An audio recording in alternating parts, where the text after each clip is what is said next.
tienen que perdonar a mi maestra Perla, que me enseñó castellano en Parque Hotel en Montevideo. 3 meses ella quiso convencerme de mi castellano y ustedes van a oírle el resultado, que no es muy... Ya está muy bien. Pero una cosa que hay que comprender, y eso lo comprendí muy tarde, que el número 4 fue no un número 4 que uno estaba seguro que va a llegar el 5 y el 6 y el 7. Hubo muy pocos países que reconocieron a Israel. Muy pocos. Y la soledad de un país que solamente 4 embajadas puede abrir en el momento, es una soledad muy, muy grande. Y ustedes tienen que comprender que la fecha era en la guerra, no después de la victoria, pero en la guerra. Y nosotros salimos de Israel en el armisticio, en julio 1948, salimos de Israel. Yo me acuerdo como chico que yo no podía comprender cómo mi padre puede irse del país en medio de batalla. Estuvimos en Jerusalén y hubo sitio en Jerusalén. Y yo le dije a mi padre, puedes viajar, pero yo me quedo en Jerusalén porque Jerusalén va a resistir el ataque sin mi padre, pero no sin mí, porque yo tenía 9 años. Cuando yo descubrí en una carta que el ministro de Relaciones Exteriores de Israel en el futuro, en aquel tiempo Shertok, todavía no cambió el nombre, y estaba escrito, cuando se va a crear el Estado judío, todavía no tenía nombre el Estado. Puedes viajar a Sudamérica, vas a ser representante de Israel en Sudamérica y puedes llevar contigo tu esposa y los chicos.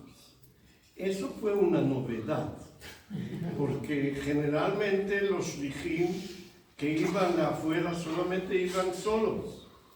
La familia se quedaba acá y estaba escrito que puedes llevar contigo tu esposa y los chicos. Y yo me pregunté, ¿por qué no me pregunta a mí? Solamente dice eso a mi padre, pero no me dice a mí. Yo tengo 9 años. Y mi padre me dijo, mira, no podemos llegar a Tel Aviv. Jerusalén está en sitio. No se puede llegar a Tel Aviv. Así que no vamos a Sudamérica. Pero en el medio de todo esto se abrió la ruta a Jerusalén por la ruta de Burma. Y yo, con todos los chicos de Jerusalén, vinimos a aplaudir los soldados que venían con pan a Jerusalén. Y cuando volvimos, me dijo mi padre, ahora podemos llegar a Tel Aviv, así que vamos a Sudamérica. Y yo entré al toilet y empecé a gritar que yo me quedo en Jerusalén. Y mi padre me dice, bueno, pero tenía hambre. Y vino la cena y mi patriotismo se desapareció. Y mi padre me dice, mira, vas a ser el primer niño que va a viajar en la ruta de Burma. Y ese honor yo no podía. Yo soy historiador, nunca Nunca fui al archivo a ver quién fue el primer niño. Pero la única cosa que yo sabía es que yo soy. Tel Aviv fue una ciudad de milagros. Hubo agua. Hubo lo que comer. Era un milagro estar en Tel Aviv. Y en esta situación salimos del país. En un avión especial de Bélgica, porque no hubo aviones, viajamos 5 personas a París. Mi padre no sabía castellano y tampoco sabía qué es ser un diplomático. 2 preguntas muy serias. Pero él sabía italiano, él estudió en Italia, sabía italiano, y el avión que tenía 5 personas, pasajeros, pasó por otro país y llegamos al aeropuerto y una persona nos sigue todo el tiempo, nos sigue. Y mi padre me dice, él sabía, yo soy diplomático, tengo secretos, tenía el código secreto del Estado de Israel, tenía en su mano, y me dice, mirad, vamos a comprar algo, porque tenemos que escapar de este espía. Y fuimos de un lado al otro, y de repente él llega, abraza a mi padre y, me dice, y le dice por primera vez que lo oí, después de 2000 años. Hay un embajador del Estado de Israel. Y lo abrazó y lloró. Y eso fue el primer encuentro con el cambio que pasó. Y ahí entramos al barco que nos tenía que llevar a Sudamérica. En el barco hubo 1500 inmigrantes italianos. Muchos chicos. Yo no sabía que en el mismo barco habían 5 familias judías que mi padre le dijo, ¿cómo pueden ustedes emigrar a Sudamérica? Hay un Estado de Israel. Y ellos dicen, no, es un estado de guerra, no podemos ir. En el barco estuvimos un mes. Y ahí llegamos a Uruguay. Fue a la noche y llegamos y vimos todo este público. Yo pregunto a mi padre, ¿quién son estas personas? Y él me dice, son los cuñados de los inmigrantes y la familia de los inmigrantes vienen a recibirlos. Bueno, está bien, eso lo comprendo. Pero empiezan a gritar, Uruguay, Israel, Uruguay, Israel, con banderas uruguayas e israelíes.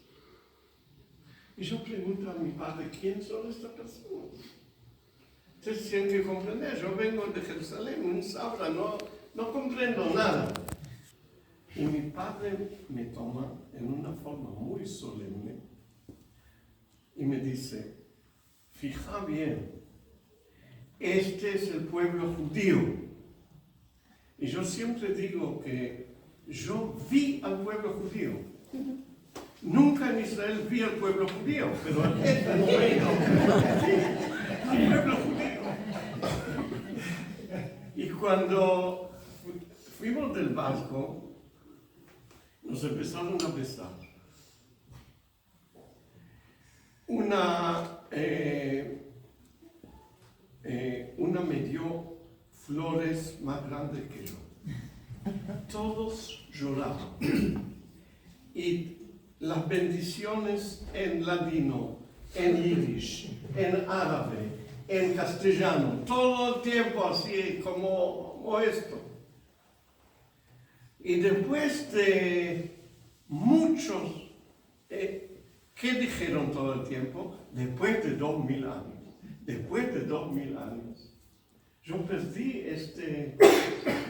el sentido de después de 2000 años. Hoy, 75 años después, yo perdí eso.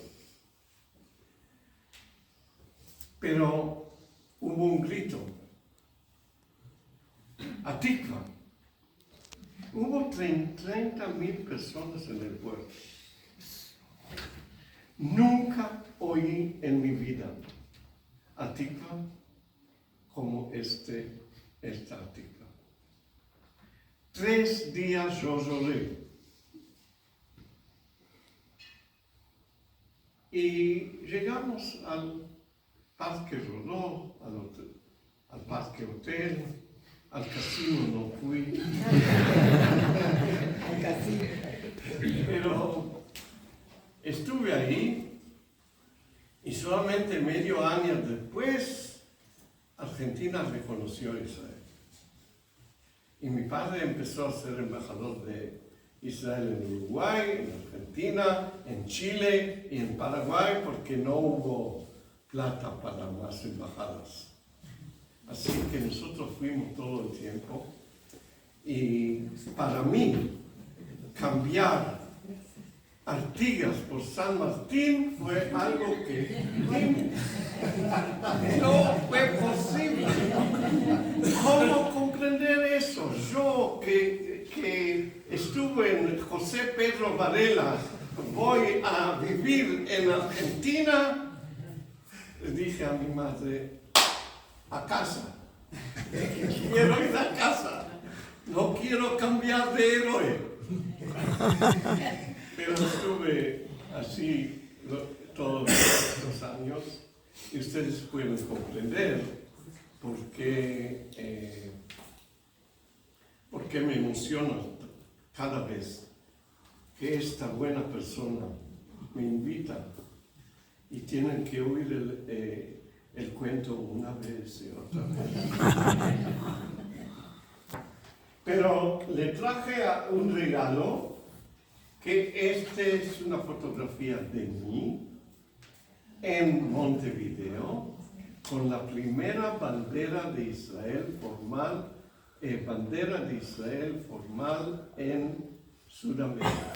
Saben, yo quería ser un héroe histórico. Esto tenemos que darle una copia a mi frente. Sí, meta. Ella la tiene. Ella la tiene. Bueno, gracias por... Bravo.